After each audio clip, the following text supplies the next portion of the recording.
देखिए यमुना जी लाइफलाइन अगर हम देखें तो पूरे दिल्ली और आसपास के इलाकों के लिए लाइफलाइन है, लेकिन ये एक मुद्दा लोगों के साथ कनेक्ट कर रहा है। लोगों को ये लग रहा है कि क्या वाकई हम जो पानी पी रहे हैं उसमें कुछ हरियाणा की सरकार कर रही है। इसको आप कैसे लोगों के मन से हटाएंगे? सबसे पहले तो अब जब दिल्ली के चुनाव आए हैं तब जाकर उन्होंने ये स्टेटमेंट दी।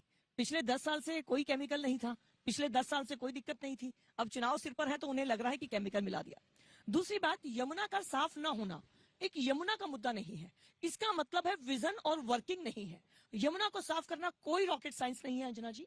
यमुना के अंदर 24 नाले डलते हैं और अगर 24 को हम साफ कर दें वहीं पर एसटीपी लगाकर तो यहां तक आते आते पानी साफ हो जाएगा।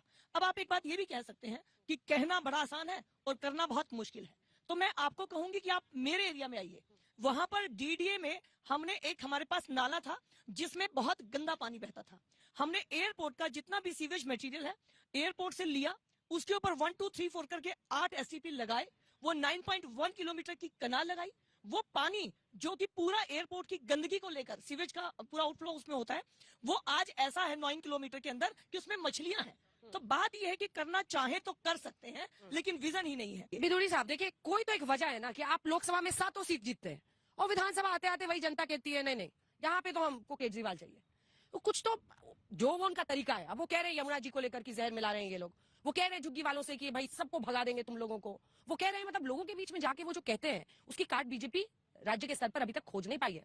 इस बार आप लोगों को यकीन है, लेकिन फिर भी आपको कैसे लगता है मतलब केजरीवाल को काउंटर करने का असल तरीका क्या होना चाहिए पार्टी की तरफ? देखिए अंजना जी, मोदी जी की पार्टी की सरकार दिल्ली में आएगी, हम उत्तर प्रदेश से, हम हिमाचल से दिल्ली के लिए पानी लेकर आएंगे और 20,000 लीटर पानी जो हमारे नेता श्री नरेंद्र मोदी जी ने पब्लिकली कहा है कि हम 20,000 लीटर क्लीन वाटर गंगा जल दिल्ली के लोगों को 8 घंटे मुफ्त देंगे। अरविंद केजरीवाल, ये आज मैं उनको ये बात स्पष्ट कर देना चाहता हूँ। अरे बिदुड़ी जी अच्छी बात है, आप तो इतना अच्छा बोलते हैं, बात जो दूसरे बिदुड़ी जी उनको बोलते नहीं गाली गलौच बंद करें। अरे कैसी बात करते हो, क्या क्या बोलते हैं? आप मेरे भतीजे के बारे में ऐसा मत बोलिए, मेरा भतीजा बहुत प्यारा है।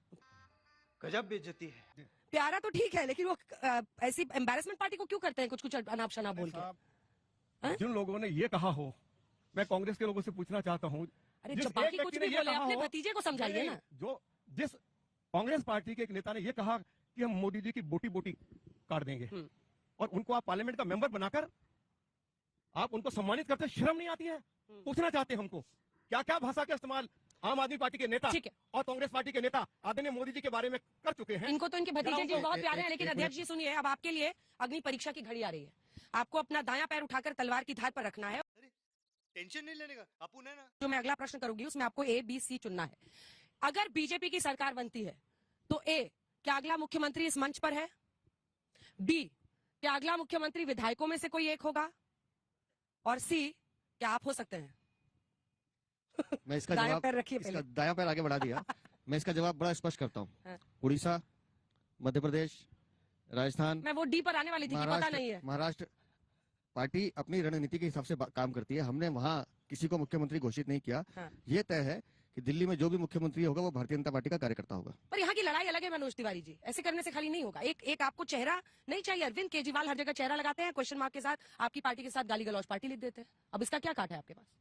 अब बताइए कौन ऐसे चेहरे को चाहेगा जिसके रहते दिल्ली एक प्रकार से जो जीवन जी रही है उसके लिए जो शब्द है उन्हें अब वो चेहरा इतना घिनौना हो गया, इतना दागदार हो गया कि आजकल लोग कोर्ट भी कहती है कि तुमको फाइल नहीं साइन करने दिया जा सकता, आप सीएम ऑफिस नहीं जा सकते। अभी दिल्ली को चेहरे से ज्यादा नीति और नीयत की जरूरत है। वो भारतीय जनता पार्टी के पास है, नरेंद्र मोदी जी के पास है। हम जहां जहां जा रहे हैं किसी भी व्यक्ति से पूछ लीजिए, सबके जुबान पे एक ही है, आपदा को हटाएंगे, भाजपा को लाएंगे। और थोड़ा बड़ा थोड़ी हो गया, 27 साल हो गया। लोग कहते हैं कि 27 साल में भाजपा हारी है, लेकिन अब दिल्ली कह रहे 27 साल में हमसे जो भी त्रुटि हुई दिल्ली हारी है। दिल्ली आज 10 साल पीछे चली गई। जो 8 फरवरी को रिजल्ट आएगा, 5 फरवरी को चुनाव होगा, उसमें दिल्ली को, बीजेपी को दिल्ली का कांटों का ताज मिल रहा है। आप सोच रही हैं हमको इन सारे घाटों से कैसे बाहर आना पड़ेगा, हमें कैसे टूटी गलियों को ठीक करना पड़ेगा। अरे टूटी तो छोड़ दीजिए, कल मैं कमलजीत जी के क्षेत्र में गया था, वहां पे रोड में पानी बह रहा है और ऐसा एक दो दृश्य नहीं है। मैं तो जिस गली में जब ये बात बोल रहा हूं तो दिल्ली के लोग कहेंगे, इसीलिए हम आशान्वित भी हैं और अब दिल्ली को विश्वास है। हाँ, पहले हम लोग ये जो कल्याणकारी योजनाएं हैं हम ये नहीं दे पाते थे।